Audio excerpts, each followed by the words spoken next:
welcome to day 3 of what is essentially Eric tries a trick that he has given up on every single time he has tried it singularly.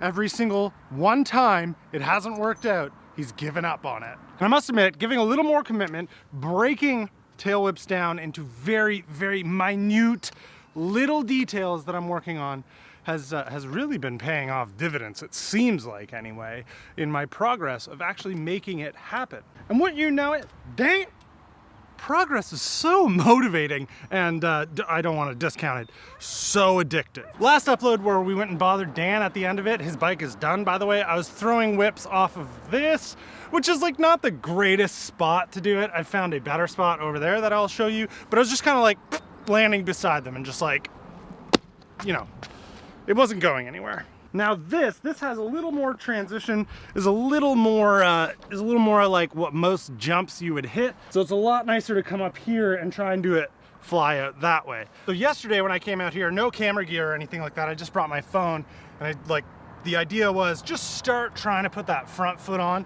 It started to happen. And I was like, okay, like that is starting to work. Now let's work on the next part the next day. Hopefully the muscle memory is there and I can keep kind of working on it.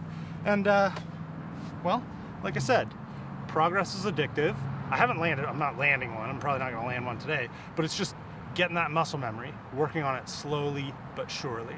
I kind of just want to include this for any like young people who are watching that are like, you're trying something and it's not coming right away. There's not a lot of young people who watch this channel, but like, just keep trying. Break it down into even smaller sections and just work on those. You gotta not maybe look at the big picture, just like get those little wins. Doesn't need to happen the day you want it to happen.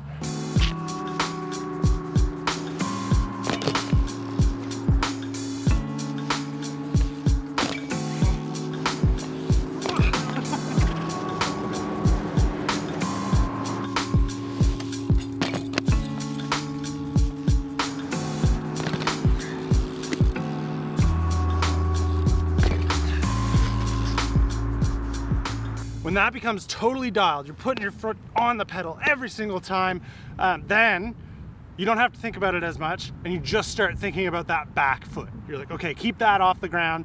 See if you can just get the bike around in the air and roll away from it. You don't need both feet on the pedals, but just see if you can get that left foot to not touch the ground. And I mean, at that point, you just keep doing it until it starts to land on the pedals too.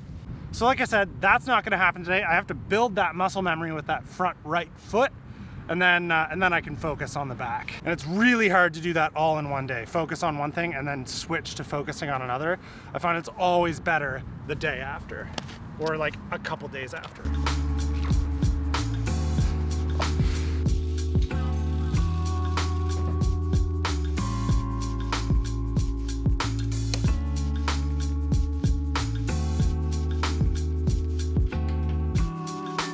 Speaking of tasks that require a little more patience, breaking down into small parts, I have to relace this front wheel with some properly matching silver spokes, because these orange spokes, blue hub setup with that silver laced blue hub, black rim setup on the rear.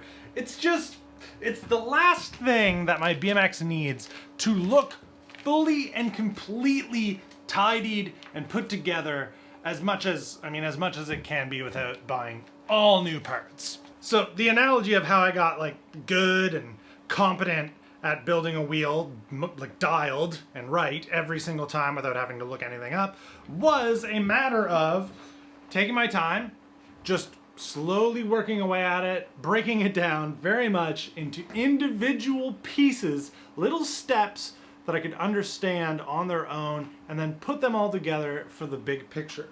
Which again, I hope is something that you can take away from this, like a positive message to take away from this otherwise relatively pointless vlog that you're watching, to hang out here while I do stuff.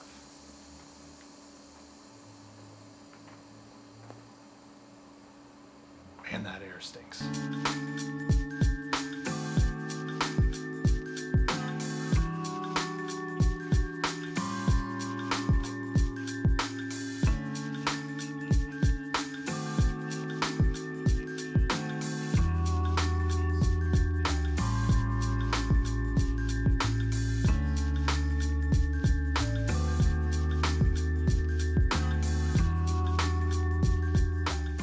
Now, arguably, the best part about pulling a wheel apart is the opportunity to actually clean your super old Primo balance rim properly with no spokes in it. And same for the hub. Like, this thing is super dirty.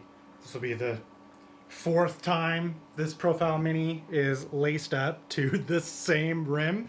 And every time I get an opportunity to clean them up, they always look much better afterwards. I might even throw a sticker on the rim, but at the same time, maybe not. Who knows? Who knows? I feel like we slowly start making shorter. Well, Morgan, you happen to do a double deal with what? You can just straight jump because the dirt comps, the Dutour dirt comps, have that drop in at the start. You know, like, it's no different than that.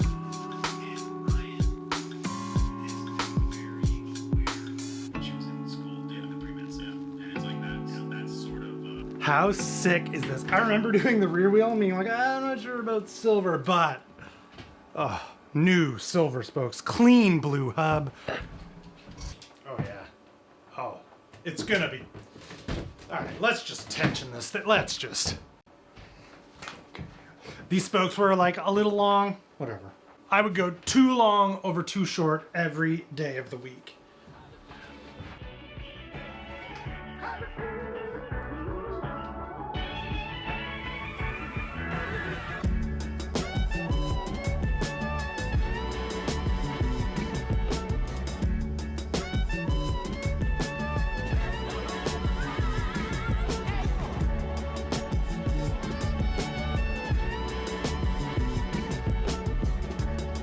That looks sick. That looks sick. You know how I'm always saying, like, if you can do something to your bike that isn't like wildly expensive, you can make it look better, that you get excited to want to go ride it, that it inspires you, motivates you to go ride it. Like, there's nothing you want to do more than be on the machine, do it. Having a matching wheel set. It's been a long time coming.